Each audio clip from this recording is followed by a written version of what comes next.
Buenas noches, chicos. Hoy el mercado estuvo loco, pero dejemos eso. Quiero sentarme con mi bebida, fruta y Red Bull sin azúcar para platicar. Uno de los puntos clave al invertir en el mercado de valores son las variaciones sectoriales, normas e historia, es decir, los sectores e industrias del mercado de valores que suelen moverse juntos. Esto es importante si eliges comprar tecnología, servicios públicos o bienes de consumo discrecional. Compras un patrón de comportamiento para estas acciones y empresas y si no lo reconoces podrías estar desorientado. Incluso si hiciste toda tu investigación sobre esa acción en específico, su balance general, su estado de resultados, pero simplemente no entiendes el sector en su totalidad. Ponte audífonos, escucha este video y sal a caminar si no lo conoces. En los próximos 10 minutos te daré los fundamentos básicos que necesitas saber para darte una base y que elijas acciones en vez de solo invertir en fondos indexados o mutuos, que también es una gran estrategia. Siendo sinceros, nadie en sus 20 o 30 años que invierte elige solo fondos indexados o mutuos. Algún día eliges una acción que te gusta o investigas por tu cuenta y te adentras en el trading. Cuando eso pase, quiero que estés listo. Y puedes hacerlo mucho mejor que con fondos indexados y fondos mutuos, sin saber en lo que te estás metiendo. Así que ese va a ser el video. Vamos, ahora, antes de continuar, un factor clave al evaluar una acción son los inversionistas y su respaldo. Quiero contar una historia considerando esto, de una empresa que creo que te va a parecer súper interesante, y esa empresa es Atai Beckley, o símbolo Atai en la bolsa Nasdaq. Esta empresa biotecnológica en etapa clínica fue fundada por un multimillonario alemán muy interesante que participa en investigación de longevidad, cine y blockchain. Y luego la empresa fue respaldada por inversionistas iniciales, entre ellos Peter Thiel, y sí, ese es Peter Thiel, cofundador de PayPal, cofundador de Palantir, primer inversionista externo en Facebook. La lista sigue y sigue. Además, el director general de Galaxy y los primeros inversionistas en SpaceX y Tesla son patrocinadores iniciales, lo que lo hace interesante. Te preguntas, ¿qué construyen estos tipos? Atai Beckley desarrolla nuevos tratamientos para trastornos mentales, enfocándose en depresión resistente, es decir, pacientes que no mejoran con antidepresivos actuales. Es una gran necesidad no atendida. Personalmente conozco a muchas personas que entran en esta categoría y aproximadamente un tercio de los más de 300 millones de personas en el mundo con depresión también pertenecen a este grupo resistente al tratamiento. El nuevo medicamento principal en desarrollo aquí es BPL-003, un aerosol nasal creado para restablecer la actividad cerebral con un compuesto psicodélico controlado. La mayoría de tratamientos psicodélicos duran 6-8 horas y requieren monitoreo, pero BPL-003 actúa en 1-2 horas. Ese aerosol nasal es muy sencillo y no necesita infusiones intravenosas ni largas sesiones monitoreadas como otros. Esto facilita el proceso para el paciente, es menos intrusivo y permite que las clínicas atiendan a más personas al día, volviéndolo más comercializable y escalable. Así que ese es el producto increíble con una demanda enorme. Pero luego surge la pregunta, ¿funciona? Y ahí es cuando llegamos al lado científico de las cosas. Y así ellos acaban de reportar los datos principales de la fase 2B mostrando que solo una sola dosis, produjo efectos antidepresivos rápidos y duraderos. Y eso cumple con todos los criterios principales y secundarios clave. Por eso la FDA le otorgó al medicamento la designación de terapia innovadora. Tienen una reunión de fin de fase 2 con la FDA y se espera que den orientación para la fase 3 este trimestre. Los ensayos podrían iniciar en el segundo trimestre de 2026. Además, cuentas con un fuerte respaldo de inversionistas como Peter Thiel. Un gran mercado con una necesidad insatisfecha que impacta a más de 100 millones de personas de forma muy personal. Tienes datos clínicos que cumplieron los criterios y un camino claro con la orientación de la FDA pronto. Es una empresa muy interesante. Y de nuevo, siempre tienes que fijarte en el equipo detrás de cualquier empresa en todos los aspectos y creo que definitivamente cumplen con ese requisito aquí. Si quieres saber más sobre Ticker en IA en el Nasdaq, visita su página de relaciones con inversionistas aquí o en el enlace de la descripción. Haz tu debida diligencia para ver si es adecuado para tu portafolio. Ahora, volvamos al video. Existen varias formas de analizar el mercado. En general, si piensas en el S&P 500 que agrupa a todas las empresas de Estados Unidos, podemos dividirlas en 11 sectores o agrupaciones que se comportan o se ven afectadas por factores similares. Especialmente, por ejemplo, en un sentido macroeconómico. Si la economía va muy bien, entonces tal vez cierto grupo de acciones también empezará a ir muy bien. Pero también, cuando hay una recesión, algunas otras acciones u otro grupo pueden empezar a ir muy bien. Y quiero enfatizar algunas variables en relación con esos sectores, una de las cuales es la beta. La beta es básicamente una medida de volatilidad, y si pensamos en la acción promedio como teniendo una beta de 1, lo que esté arriba será más volátil que el mercado y lo que esté abajo menos volátil, ¿cierto? Entonces, si piensas en, no sé, GameStop, esa podría tener una beta de 8.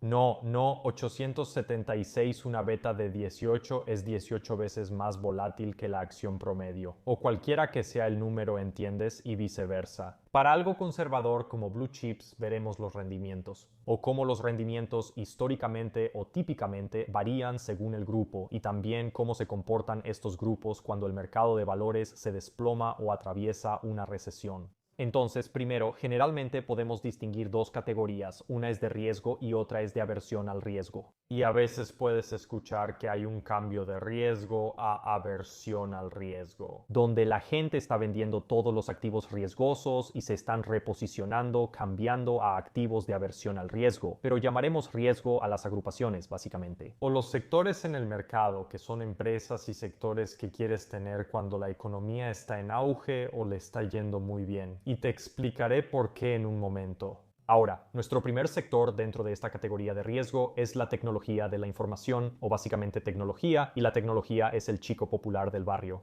Ha impulsado la mayoría de las ganancias del mercado. El sector tecnológico de Estados Unidos ha sido líder mundial durante décadas y merece su lugar, pero no es adecuado para todos. Así que el beta promedio del grupo de tecnología de la información es aproximadamente 1.2 o básicamente un 20% más volátil que el mercado en general. Y las razones PE, o básicamente cómo, y las razones precio a ganancias o la evaluación de la tecnología suelen ser más altas. Eso es intuitivo. Se negocia entre 25 y 35 veces.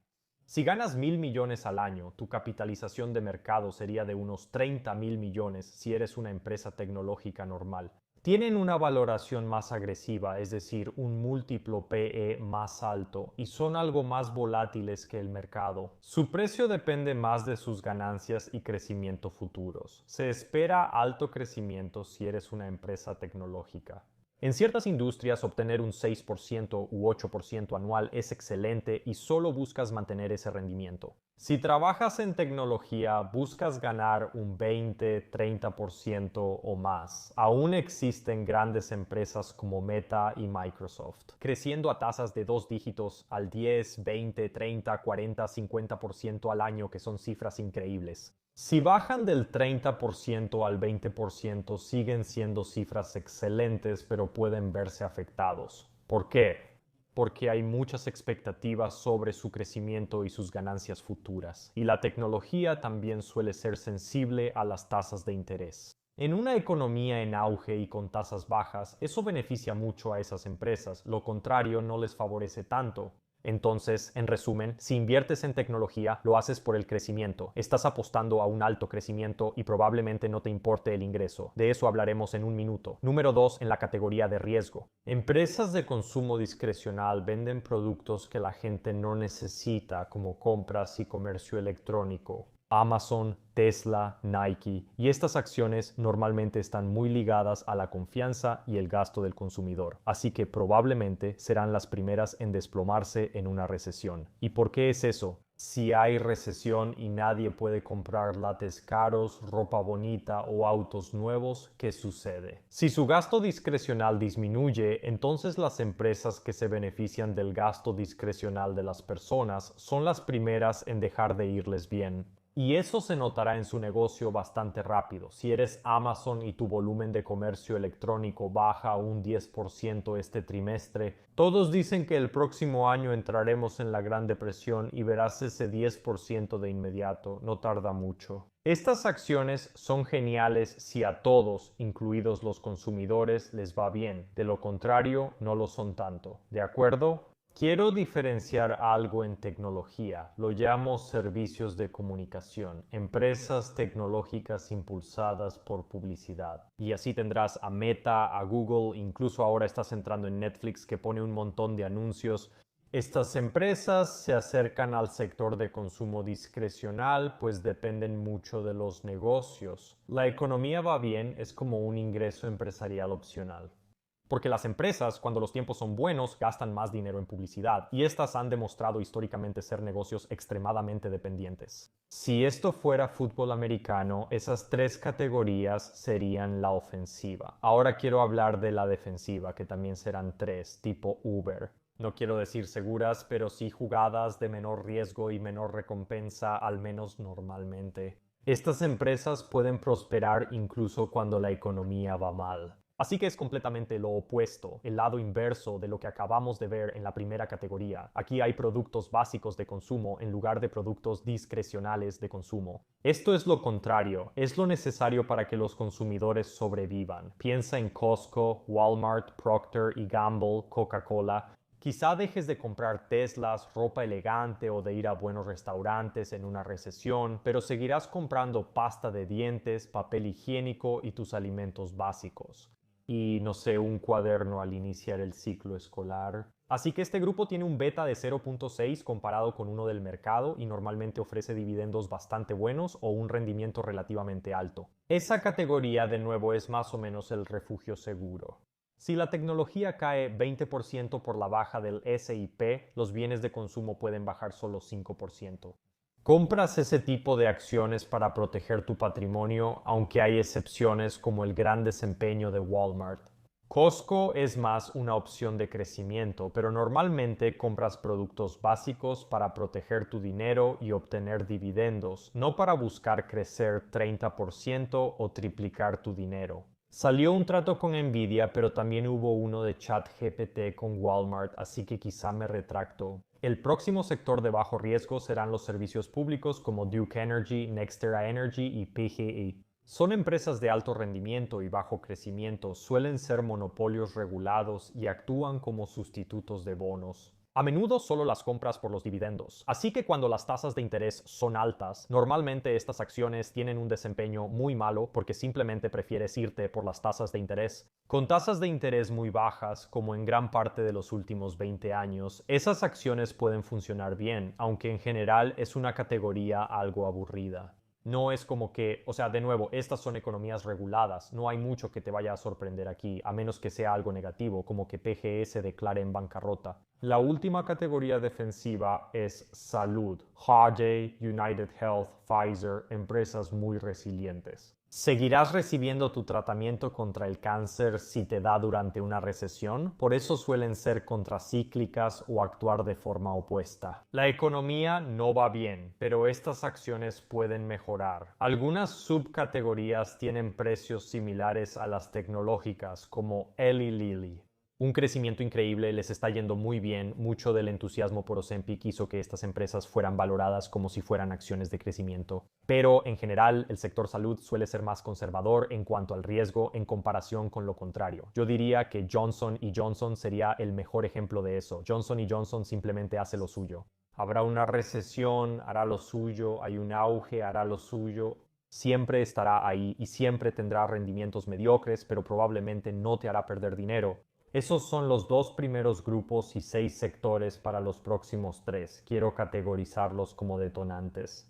Y estos son sectores que a menudo serán activados por algo más que es específico y definido. Eso realmente puede afectar su desempeño, y verás a lo que me refiero en un segundo. Primero están los financieros, como bancos y compañías de crédito tipo JP Morgan y Visa. El detonante es la curva de rendimiento. A los bancos les encantan las tasas de interés altas, a menos que esas tasas de interés provoquen una recesión, lo cual no es bueno para ellos, porque la gente saca su dinero de los bancos. Pero en general, las tasas de interés altas significan que los bancos simplemente van a llenarse de dinero en efectivo, eso es lo que hacen. Ellos se dedican a los préstamos, pero si la gente no puede pagarlos porque está quebrada, eso les afecta negativamente.